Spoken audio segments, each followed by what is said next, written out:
Hello दोस्तों, मेरा नाम सुनील रंजन है और मैं इंग्लिश टीचर हूँ। अभी मैं आपके लिए once upon a time by Toni Morrison का हिंदी रूपांतर लेकर आया हूँ। पहले मैं आपको टोनी मॉरिसन के विषय में कुछ कहूँगा। तो दोस्तों, टोनी मॉरिसन एक अमेरिकन लेखिका थी। उनका जन्म 1931 में हुआ था और उनकी मृत्यु 1919 में हुई।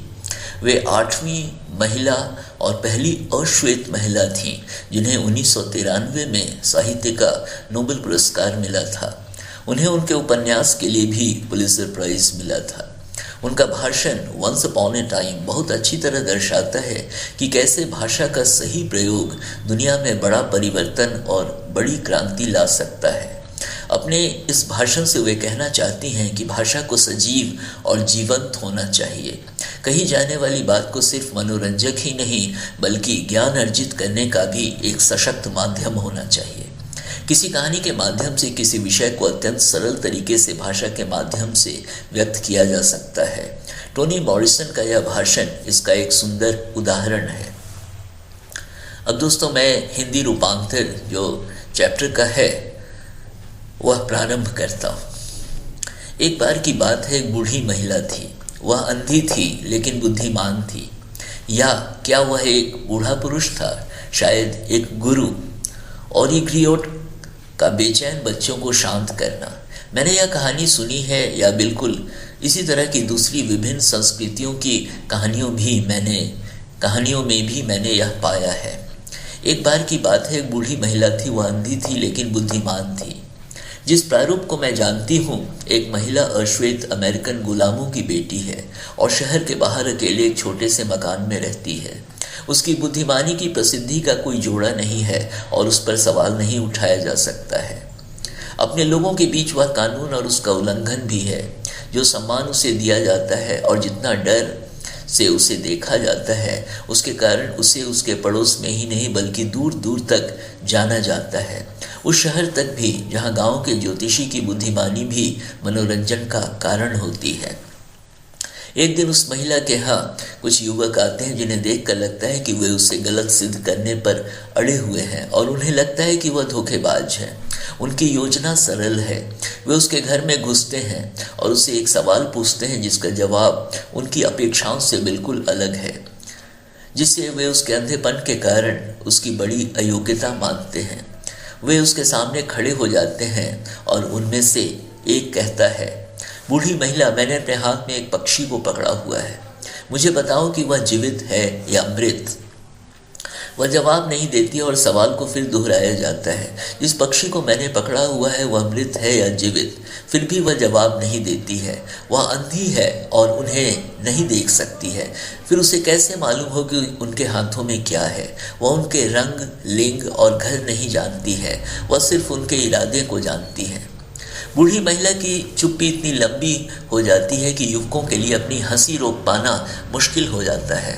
अंत में वह बोल पड़ती है। उसकी बोली कोमल लेकिन दृढ़ है। मुझे नहीं मालूम कि जिस पक्षी को तुमने पकड़ रखा है वह जिंदा है या नहीं, लेकिन मैं सिर्फ यही जानती हूँ कि वह तुम्हारे हाथों में है। उस बूढ़ी महिला की लाचारी के सामने अपनी शक्ति का प्रदर्शन करने के लिए उन युवकों को डांटा जाता है। उन्हें कहा जाता है कि वे उसका मजाक उड़ाने के लिए ही नहीं बल्कि अपने लक्ष्यों को हासिल करने के लिए, अपनी छोटी जिंदगी को बर्बाद करने के लिए भी जिम्मेवार हैं। अंधी महिला शक्ति से ध्यान हटाकर उस साधन पर ध्यान देती है जिसके माध्यम से उस शक्ति का प्रयोग किया जाता है। संभव है उस पक्षी के विषय में अनुमान लगाना मुझे हमेशा आकर्षक लगे, लेकिन विशेष रूप से अभी जिस कार्य को मैं करती हूँ उसने मुझे यहाँ आप लोगों के बीच आने का अवसर दिया है। इसलिए मैं पक्षी को भाषा के रूप में पढ़ती हूँ और महिला को एक कुशल लेखिका के रूप में। एक बार की बात है, युवक एक बूढ़ी महिला से एक सवाल करते हैं, वे लोग कौन हैं ये बच्चे? उन्हें उससे मिलने से क्या मिला? उन अंतिम शब्दों में उन्होंने क्या सुना? क्या पक्षी तुम्हारे हाथ में है? एक वाक्य जो संभावना की ओर इशारा करता है, या क्या वह जो चिटकनी गिराता है? शायद बच्चों ने सुना था, यह मेरी समस्या नहीं है, मैं बूढ़ी अश्वेत अंधी हूँ। जो अब मुझे समझ में आता है उससे मैं यही कह सकती हूँ कि मैं तुम्हारी मदद नहीं कर सकती। भाषा का भविष्य तुम्हारे हाथों में है। वे वहाँ खड़े रहते हैं। मान लें कि उनके हाथ में कुछ नहीं था, मान लें कि उनका आना सिर्फ एक चाल या एक चालाकी थी बात करने के लिए, जितना गंभीर वे कभी नहीं हुए थे। वयस्क जीवन में दखल देने का एक अवसर, उनके विषय में एक दुखद स्थिति। तुम बूढ़ी महिला जिसे अंधेपन का आशीर्वाद मिला है, उस भाषा को बोल सकती है जो हमें बताए, जिसे भाषा ही बता सकती है बिना तस्वीर के कैसे देखा जाता है। भाषा ही हमें उन चीज़ों के डर से बचाती है जिनका नाम नहीं होता है, सिर्फ भाषा ही चिंतन होती है। हमें बताए महिला होना क्या होता है, जिससे हम जान सके कि पुरुष होना क्या होता है, हाशिए पर क्या होता है, उस जगह पर कोई घर नहीं होना क्या होता है, जिन्हें आप जानते थे उनसे अलग होना क्या होता है, शहर के किनारे रहना क्या होता है जहां आप रह नहीं सकते हैं। हमें उन जहाज़ों के बारे में बताएं जो ईस्टर पर्व में समुद्र तट से दूर हो गए। हमें गुलामों से भरी गाड़ी के विषय में बताएं कैसे उन्होंने इतना मधुर गीत गाया। उनकी सांसों में और गिरती बर्फ में कोई फर्क नहीं था। सबसे नज़दीक के कंधे के कुबड़ से वे कैसे जान लेते थे कि अगला पड़ाव उनका अंतिम पड़ाव होगा। सराय का दरवाज़ा खुलता है, एक लड़की और एक लड़का उसकी रोशनी से दूर हो जाते हैं। वे गाड़ी पर चढ़ जाते हैं। 3 वर्षों में लड़के के पास एक बंदूक होगी, लेकिन अभी उसके हाथ में एक लैंप और सेब की गर्म शराब का जग है। वे मुंह से उसे एक दूसरे को पहुंचाते हैं। लड़की रोटी, मीट और कुछ और भी देती है। वह उसे गौर से देखती है जिसे वह देती है। हर पुरुष के लिए एक, हर महिला के लिए 2 और एक निगाह। वे पीछे मुड़कर देखते हैं। अगला पड़ाव उनका अंतिम पड़ाव होगा, लेकिन यह नहीं, यह तो गर्म है।